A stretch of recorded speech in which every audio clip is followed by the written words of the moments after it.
day, everyone. First of all, I'm Raymond Dragandang, and this is Group 3. And our topic for today is global economy. Has any of you have idea what global economy is? Drop your comments below.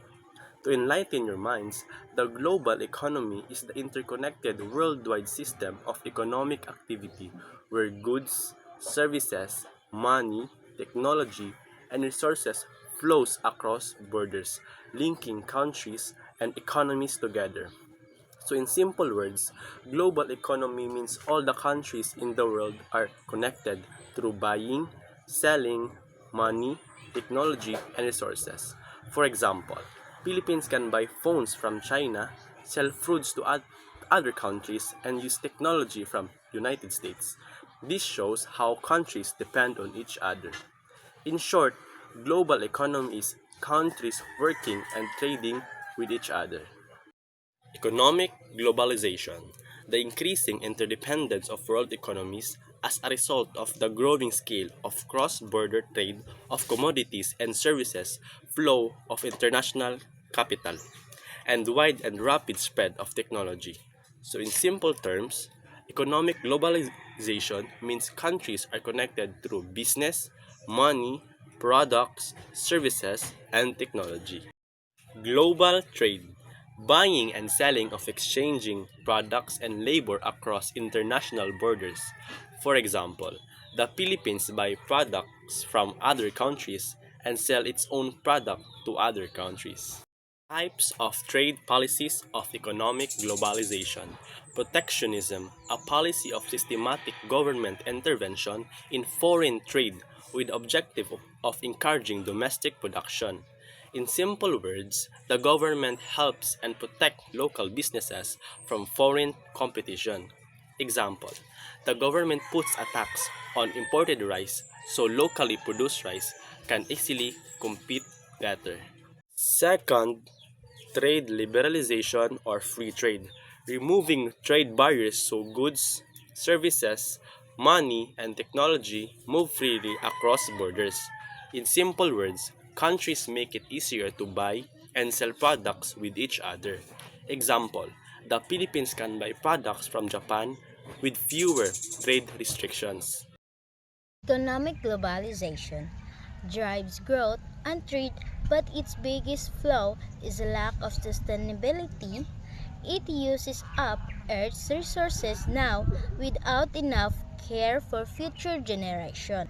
First is economic globalization. This is when countries connect more for business and trade, like how we buy phones from other country or sell our local fruits abroad. It helps our economic grow and give us more choices. But its big problem is it's not sustainable. We use too much of our Earth's resources right now and don't save enough for the future generation. Sustainable development. The development of our world today by using the Earth's resources and the prevision of such source for the future. Sustainable development, this is the solution to that problem. It means we use what we have today to live well, but we take good care of our resources so our kids and grandkids will still have enough to use too. We don't take everything now and leave nothing for tomorrow. Environmental degradation. The damage to our planet caused by rapid economic development and mass production, depleting natural resources, polluting the air, water, and land, and destroying ecosystem. Environmental degradation.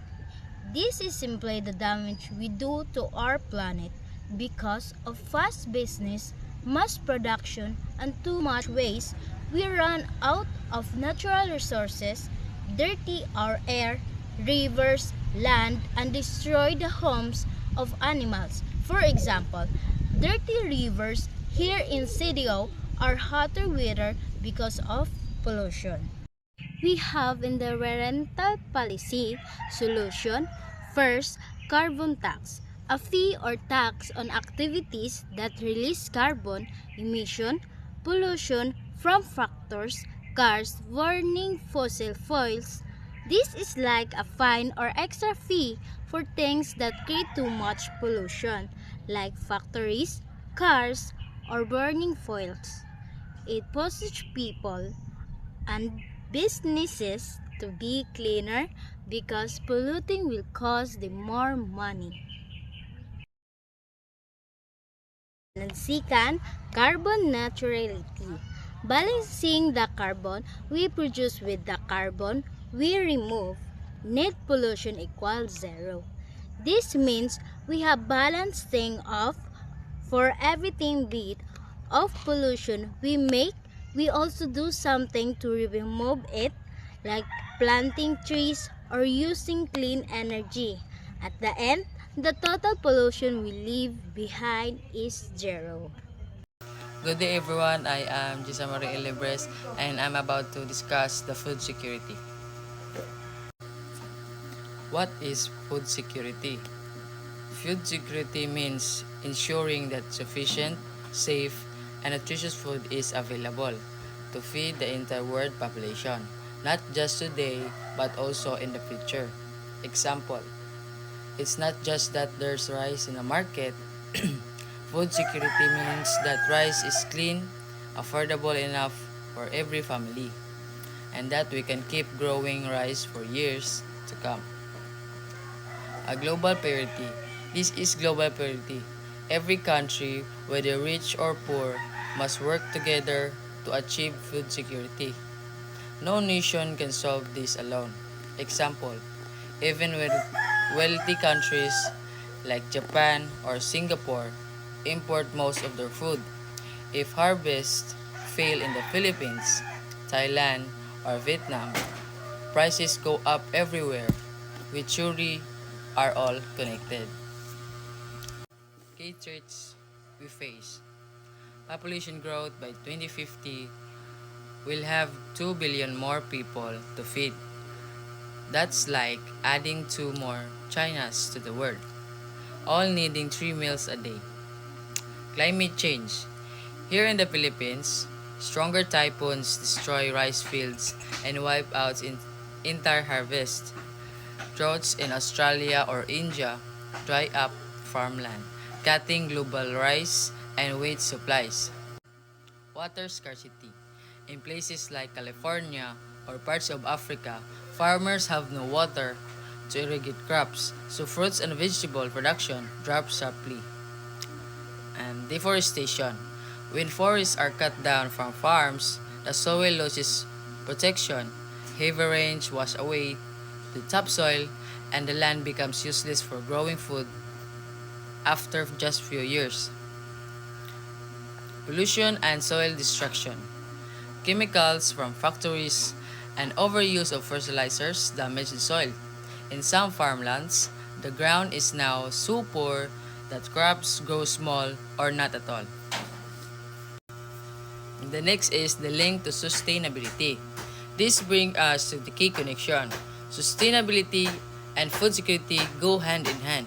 Protecting nature protects our food. Destroying the environment destroys our ability to grow food.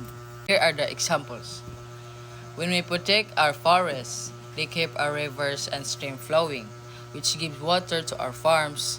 But if we cut down trees and throw waste into rivers, the water becomes unsafe for crops and for even us to drink. Sustainability farming, like rotating crops and using natural fertilizers, keep the land healthy so it can feed us for generations. So in overall, food security means enough safe, nutritious food for everyone from now and the future. It's global priority. Rich and poor countries must work together. Major threats include population growth, climate change, water shortages, deforestation, and soil damage. Deforestation and soil damages, all with real impacts we can already see today. Sustainability is the answer. Caring for nature is the only way to secure our food supply. That's end of my report. It's quiz time. Answer if it is true or false. Comment in the links below. Number 1. The global economy connects countries through trade, money, and technology.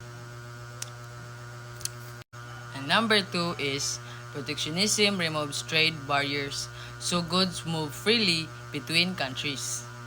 Number 3, sustainability development means using earth resources today while preserving them for the future.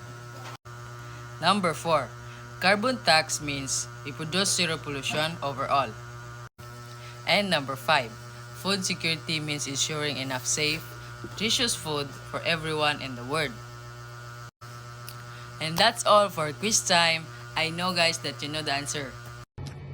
Good day, everyone. I am explaining the topic of global income and equality.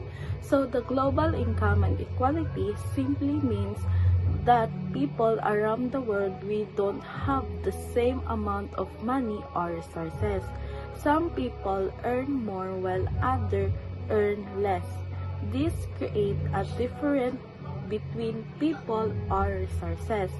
For example, one country may have a higher average income and more resources, while other country has lower income and few resources.